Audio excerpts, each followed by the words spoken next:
His power, it's amazing!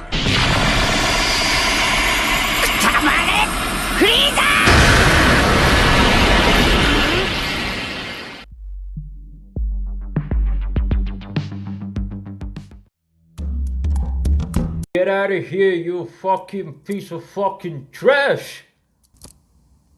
Hello, and welcome to another book review, and today we are looking at We Have Always Lived in the Castle by Shirley Jackson.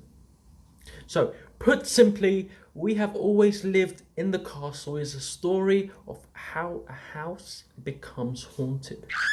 It's a ghost story without any actual ghosts, or rather, more accurately, a story of how a person becomes a ghost. The reader's experiences of the occurrences within the house comes from Mary Catherine Blackwood, an 18-year-old girl who lives in Blackwood House with her older sister Constance, who is severely agoraphobic that she cannot seem to venture past their own yard, and her uncle Julian, who is confined to a wheelchair and not quite right in his mind. Mary is solely responsible for taking care of what's left of her family, and she takes her job as a protector very seriously.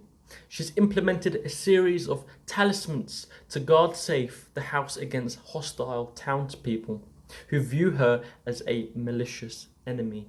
Soon she is warned that someone is coming to disrupt the routine that Mary Catherine has carefully created, and the intrusion will have terrible and far-reaching consequences.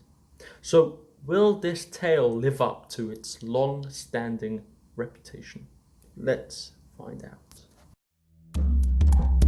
We Have Always Lived in the Castle explores the idea of how a home slowly becomes haunted.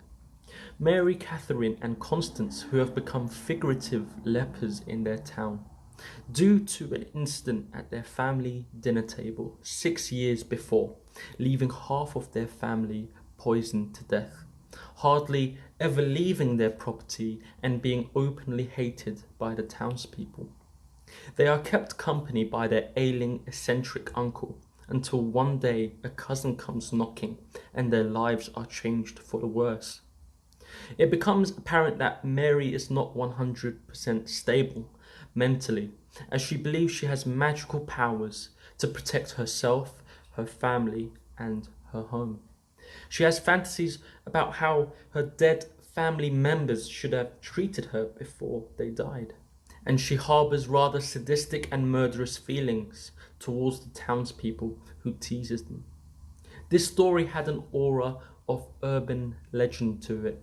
Jackson spun the tale so well that the reader doesn't notice how gradually engrossed in their sisters' lives they would eventually becoming evident when the cousin entered the narrative and started changing the sisters' routine in a way that is uncomfortable for readers. This story was an interesting glance behind closed doors, both literary and figuratively. It was an excellent book and an excellent look inside the protective bubble of recluseness. Nantianen.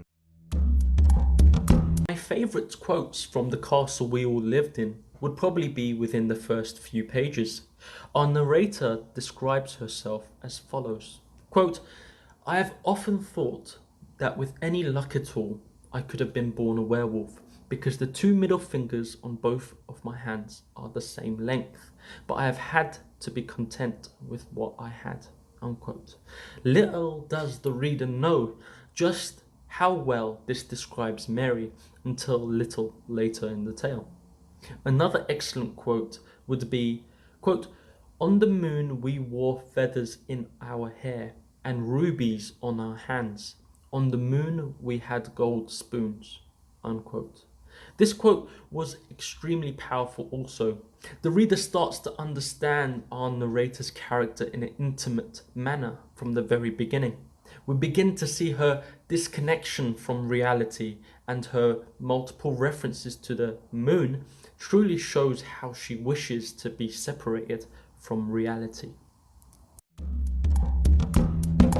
The slow but tasteful reveal of what exactly happened to the rest of the Blackwood family allows Jackson to reveal just enough information to stop the reader becoming frustrated, whilst keeping certain things hidden until much later in the story.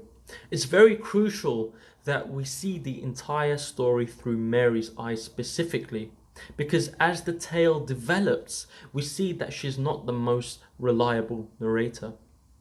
Unbalanced will be putting it lightly. Shirley Jackson truly is an excellent writer, and it's apparent that the mystery aspects of the narrative are crafted extremely well. This book is brief, strange, purposefully vague, and at times a little terrifying. If you thought that typical haunted house tales don't need prequels, be sure to give this a read and be sadly mistaken. I'm definitely glad I picked this up and honestly had a good time reading it, despite picking up certain spoilers before they came to fruition. Although not a masterpiece in my eyes, it's still a strong narrative and very well written. After some much needed reflection, I have decided to give We Have Always Lived in the Castle a solid and admirable 7 out of 10. If you like this video, please like and subscribe, and I shall see you next time. Nandianing! Hello friendly viewers, I just wanted to take this opportunity to thank Hating Life for my amazing, incredible new intro. A big shout out to him. I shall be linking his channel down below in the description, so definitely check him out, and I shall see you next time.